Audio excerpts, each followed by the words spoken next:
Oh, I was saying, I found this thing instead of cup noodles,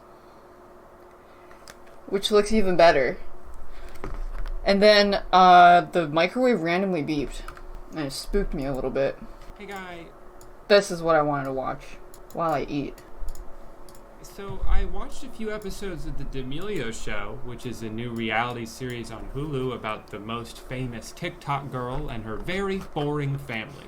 And I am confused. I turned this on expecting to make a video about all the funny cringe moments and a day of the life of the wacky TikTok sisters, and instead, I think I feel bad for them. But I'm getting ahead of myself. First, I want to walk you through what my thought process was as I was watching the show, trying to collect my thoughts. My original take was, this family is so boring, oh my god, why is this a show? You see, I'd been really intrigued by the idea of the D'Amelio Show ever since I first watched a promo, I think it was last year. All right, so what do you think is going to happen on this show? Are you like flipping tables? Maybe. It was so awkward and forced and made a lot of people wonder why the hell they were even making this. Fast forward to a few months ago, they released a more in-depth trailer of what to expect, and it featured some unfortunate editing. Being normal kids, that doesn't change with following. I still have to make my bed. I'm sorry, did you just say she still has to make her bed? Ew. That's something only peasants do. I just assumed at this point they had so much money that every morning she'd wake up and throw her sheets into a pit of fire while robots put new ones on the bed. But I guess she's just like us. And finally, when the show actually aired last week, I was able to tune in to some riveting television. Is that what you did all day? Yes. Well, I went to the gym. I got gym, and then I went to the gym. You went to the gym today? Mm-hmm. I don't have a can opener. I have soup. Do you want soup? Handle things similarly.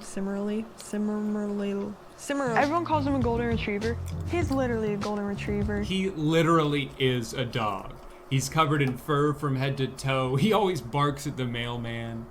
He does have fleas, but he's taking medication. For their own sake, I'm glad that they seem like normal, down-to-earth people. If they were famous and dumb, it would make life a lot harder for them. But the appeal of reality TV isn't so much to watch regular people do stuff as it is to marvel at the terrible choices made by screaming lunatics. Like, I have a generally higher opinion of this family than I do of the Kardashians, but Keeping Up with the Kardashians is an objectively funnier show. My earring's gone! Are you We'll find it, baby. We're not gonna find it in the ocean. My diamond earring came off in the ocean and it's gone.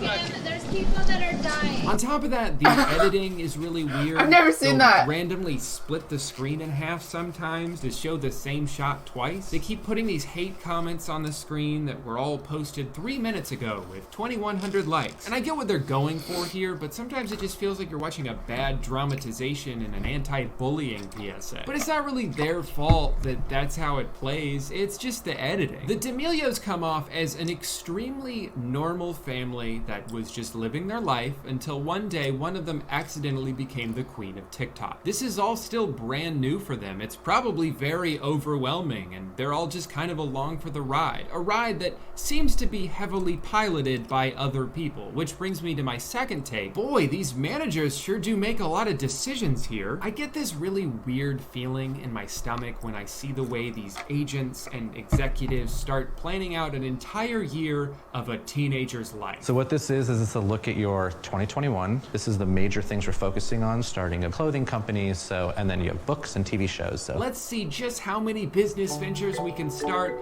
all at once. So how do you feel about 2021?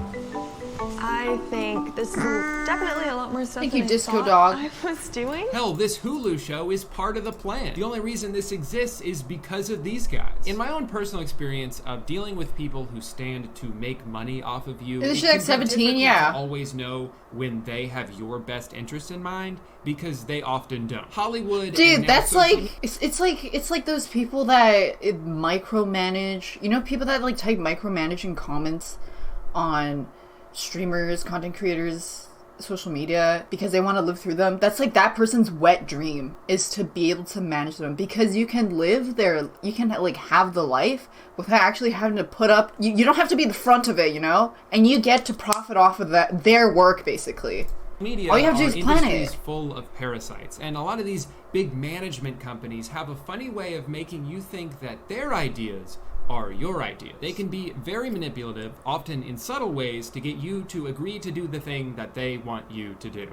I'm not saying that this is what's happening here, but I am saying that this does happen a lot. And on top of that, to be a teenager, to not even be old enough to fully know who you are and what you want to do and don't want to do, it's historically really easy to be taken advantage of. They talk about that a little bit in this documentary. Yeah, I trusted a lot of people, but at the same time, a lot of the people I trusted did me very wrong. There's already a lot of pressure put on young social media stars to do as many things as they possibly can, because you never know when it's all gonna end. Better make that money now, sis. You can sleep when you're old and gross. And there is some truth to that, but it can also have the opposite effect. You do too much and burn yourself out. You start to resent your work and no longer get any joy from it. But that pressure to say yes to everything is real. There's a guilt that sneaks up on you when you think about turning down a brand deal or a business opportunity just because, well, I don't really feel like it.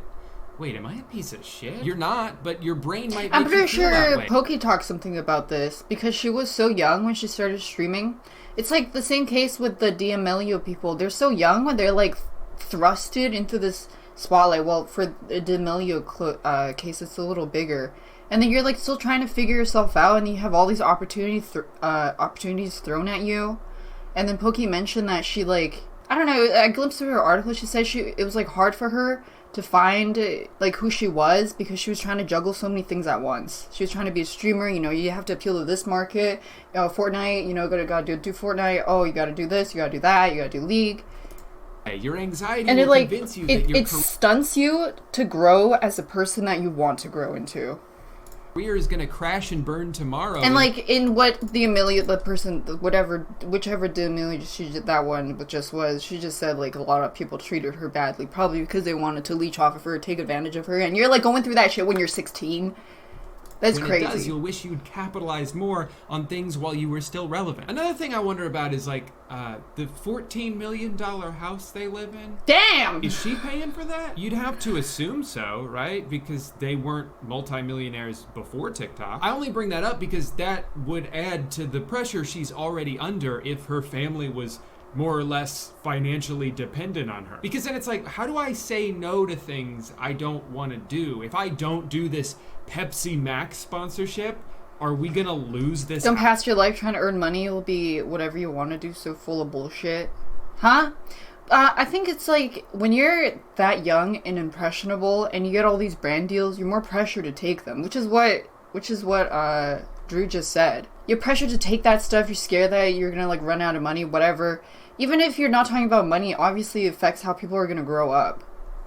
House? I've just literally had no time to like actually do anything, which is the thing that sucks. Again, I'm just speculating here. I don't know the ins and outs of their financial situation, true. But this is something that does happen. Jeanette McCurdy has opened up about this, that she didn't even like acting, but felt like she couldn't stop doing it because at that point her family relied on her for income when she was a child. I don't know if it's even remotely close to being the same thing for Charlie, but I do know by watching this series that she and her sister have a lot of anxiety. They have panic attacks. They have these severe emotional breakdowns, most of which stem from the circumstances they're in. I don't think young people should be allowed to be famous. It makes me think of child actors and the agents that they have to hire. An agent's entire job is to get their client to do gigs because they don't make money unless their client makes money. So they're gonna do everything they can to convince them to do everything they can, which can lead to someone who's still in the middle of puberty to get spread so thin that people start making videos about them like, this overworked kid isn't very nice sometimes. She was so rude that even Ellen kicked her off her show. Oh no, Millie, don't tell me you looked her in the eyes. That's her one rule. Just kidding. She has several rules. Remember when the paparazzi caused Britney Spears to have a very public I was meltdown just thinking so that of the paparazzi Britney. could film her having a very public meltdown, and then everyone was like, how could this have happened? She must be crazy, because there's no way this was caused by extenuating circumstances. We're all trying to find the guy who did this. I'm not saying that that is a path that the D'Amelio sisters are going to go down, and I certainly hope it's not. They do seem to have a good support system around them, but it is extremely difficult to navigate fame as a teenager. And it was about halfway through episode 2 when I arrived at my third and final take, which was, oh shit, I think I feel bad for them. For better and for worse, social media has democratized the process of becoming a celebrity. No longer do you have to audition for hundreds of roles in hopes of finally getting your big break. You can just make stuff and people see it. And if it's good, then a lot of people see it. And if that happens, then you can make a career out of it. You can film yourself on your phone in your bedroom and become rich and famous. It is the greatest thing ever. And also kind of the worst thing ever. Because I feel like what's happening more and more is you have these children who become famous and then have to figure out what they're good at, rather than the other way around, which makes more sense. You act or sing or write music for several years until you're so good at it that people start giving you recognition. And at that point, you're confident in your abilities because you've had time to hone your craft. But now so often, I feel like we're reverse engineering this process. You know, a teenager gains a massive following for doing more or less nothing, and then someone swoops in to try and figure out how they can capitalize off it. Hi, nice to meet you. You said you're a child? Not anymore. Now you're a brand. Dixie, for example, has become sort of just famous by proxy. She even admits in the show that if it wasn't for her sister posting TikToks in the first place, she would never be where she is today. So now she has this amazing opportunity to become whatever she wants. She tried acting for a little bit. That didn't really work out. So now it's like, okay, I guess wait, was she in that TikTok hospital thing? Into a pop star? So the show highlights Dixie's process of trying to become a singer, even though she's not naturally a singer. She'll be working with this vocal coach who's trying to get anything out of her, and she's too nervous to sing because the cameras are there. Which I get, you know, I'm pretty self-conscious too, but also like, I went to school with singers. They would sing in front of anybody. They would just go around singing their thoughts at all times. Even if it drove people crazy, they would never stop singing. And that's where it can be almost kind of frustrating to watch, because you know there's so many talented people out there who would kill to have the audience that they have, that could be so successful if they had access to the resources that the D'Amelios do. And she has all of that and doesn't even know what to do with it. But at the same time, it's not her fault. It's not their fault that 100 million people decided to make them the most famous family on TikTok. It's not Dixie's fault that she's now so popular that every single thing she does will be endlessly scrutinized. And that's where she's in sort of an impossible situation. With anything in life, failure is a part of success. You have to fail some so you can grow. It's gonna be so fucking hard to fail in front of millions of people, many of whom are rooting for you to fail for no reason. Dixie has gotten a lot of hate for her music because, well, it's not very good. Sorry. But when she sings live, she actually has a decent voice. The problem for her is there's so much more that goes into music than just having a pretty good voice. Yeah, it just sounds like a generic pop song. But also melodies and the instrumentation, and have an idea of the entire production in your head as you're writing. And she hasn't had time to learn all of that yet. So she's in a position where all she has to do is just write down that she's feeling really, really, really sad, and that, you know, of course, makes her feel really, really, really bad. And then she just kind of gives that to her team, and they microwave it together and sort of overproduce the shit out of it until it doesn't even sound like music anymore. Oh, and Wiz Khalifa's gonna do a verse too, because why the hell not? Quit your crime, why you messing up your makeup? I think Dixie has the potential to make really good music a few years from now. But in the meantime, she's gonna have to repeatedly fail in such a public setting that it's gonna be really discouraging for her. And she's gonna have to power through all that if this is what she wants to do. So I can see both sides of the argument, where one side would say, well, you know, she's lucky to have everything she has. I don't really feel bad for her at all. But you also have to acknowledge that the spotlight she didn't necessarily ask for is as much of an obstacle as it is an advantage. Would you rather suck at something you're trying for the first time in front of 50 people, or 50 million people. I genuinely feel bad for Charlie and Dixie when they talk about how much pressure they're under. I can relate to a lot of the things they described, and their spotlight is 100 times bigger than mine. Unfortunately, the only way out of it is to just accept that this is how it's gonna be. All of your dreams have come true, but you gotta take the good with the bad. A lot of people are just gonna hate you now, no matter what you do. It's almost never justified, and it's really hard to ignore, but the only solution is to find a way to not let it affect you. And that's a skill that takes time, because of course you want everyone to like you. Of course you want to find validation from other people, but you can't seek that out until you have a solid foundation of self-confidence to fall back on. But you liked it, right? I mean, and you're still proud of it?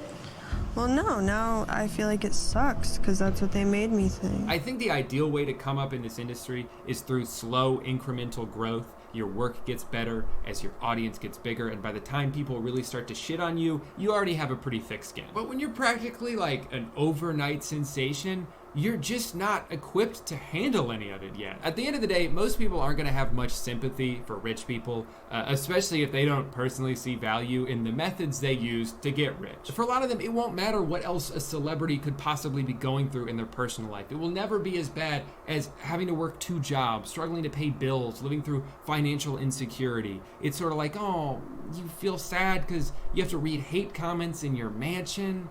If only your phone had an off button. But I do feel like these are somewhat unique circumstances. For one, they are children.